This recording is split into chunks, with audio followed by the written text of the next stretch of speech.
Ku bantu mwakunze Celine Dion, uyu munsi agomba kuba atameze neza.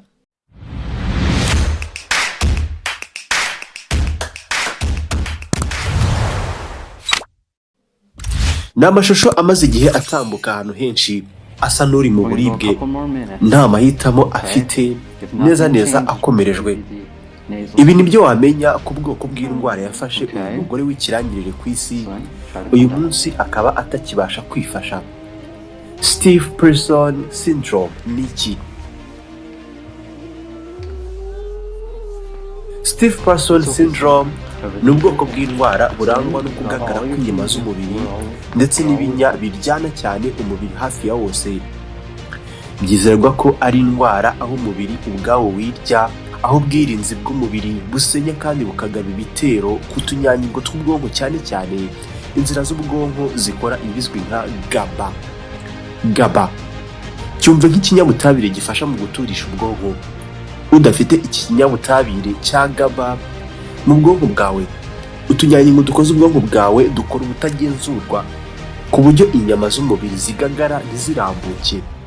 Ubusanzwe umubiri w'umuntu gukora kwawo ni amashanyarazi ahanwa hagati y'utunyangingo tw'ubwonko. Aya mashanyarazi rero niyo adufasha kurambura ukuboko bigakunda, kwirukanka, kwicara n'ibindi. Ku muntu urwaye indwara ya stiff person syndrome nka Celine Dion, uku kugagara kumwibasira buri gihe uko yumvise urusaku rumutunguye. Iyo umuntu amukozeho bitunguranye, ubukonje n'ubushyuhe bimutunguye, cyangwa se amarangamutima atunguranye nk'umuntu kuba yamubabaza, umuhangayiko n'ibindi. Kwishima ubwabyo, kwishimira ikintu runaka, biba bishobora gutuma wisanga wabaye uku nguku. We're going to go a couple more minutes, okay? If nothing changes, we're going to give you the nasal spray. Okay? Excellent. Try to come back.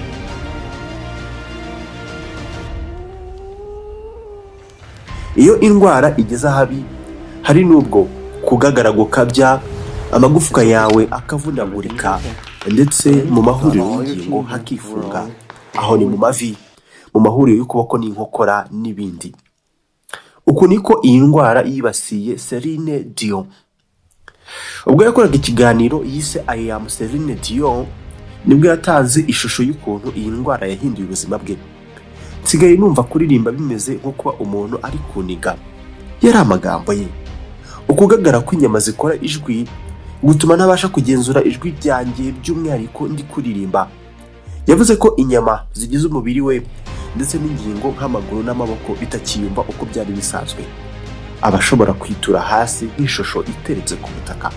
Yavuze ko avurwa buri cyumweru, ndetse ko muri 2026 ho yayobotse cyane kwiyakira aho kuvurwa. Uyu mugore ntabwo agikora ibitaramo ndetse akunda kubyimura byo kuririmba birumvikana. Gusa nubwo afite ubu burwayi, hari ubwo abasha kuririmbira abafana be. Nk'urugero, igitaramo yakoreye i Paris mu Bufaransa keretse abakunzi be ko ari umugore uzi guhangana n'ubuzima koko. Kugira dusubize neza ikibazo buri wese ari kwibaza, ibi byaje gute, byatangiye ryari? Ndagira babwire ko nitwa Samuel Mugisha, mbahaye ikaze kuri YouTube channel yanyu Télé Montagne Rwanda. Mwibuke mukande like kuri iki kiganiro, mukore subscribe kuri channel yanyu, nibwo mutangira kujya mubona ibiganiro byacu rusange tubagezaho, ibiganiro bikwigisha buri munsi. Birihutirwa.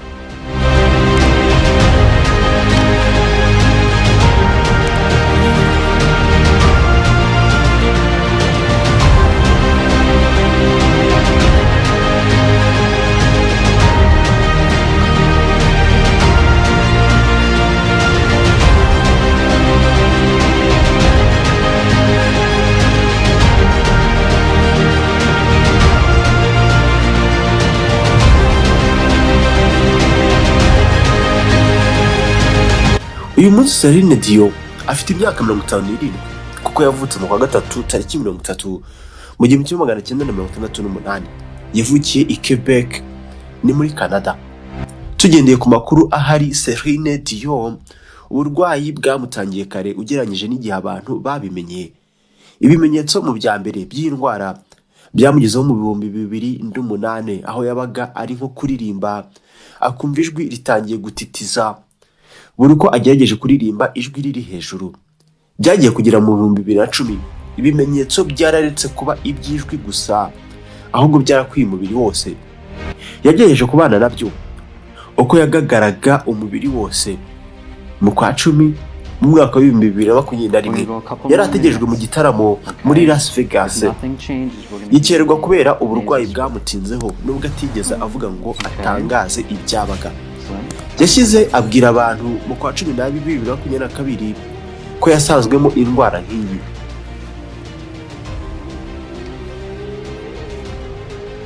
It's okay, son. Everything's okay.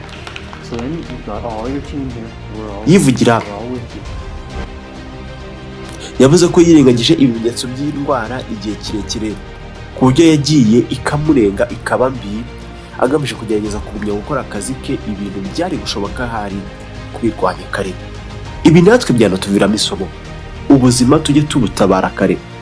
Muri make, stiff person syndrome ni indwara mbi aho byonyine no kwishima ubwabyo, umuhangayiko cyangwa se urusaku rwinshi rutuma uremba ukaba nk'ikinya.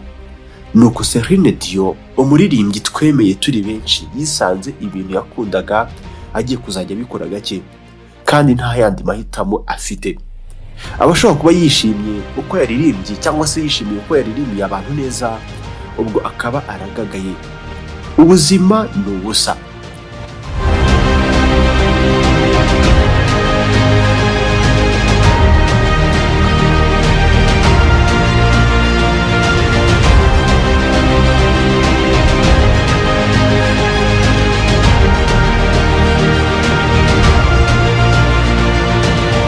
Mu kiganiro gikurikira tuzarebera hamwe impamvu dukwiye cyangwa se ukwiye kuzajya urya amagi ndetse n'umubare wayo nyawo ukwiye gufata. Ntimuzacikwe. Nshuti bakunzi bacu, twishimira ko mugumya gukurikira Télé Montagne Rwanda. Ikiganiro natugisoreje. Iki kiganiro wagikunze ni ukumanuka munsi y'video ukandika ijambo rigira riti duhereze ibindi, nanjye ngashyiramo agatege nkarushaho kubahereza amakuru n'ibiganiro byiza bibigisha buri munsi. Ku kirahuri cyawe ahagana iburyo hari ibindi biganiro wareba. Mwibuke mukore subscribe birihutirwa.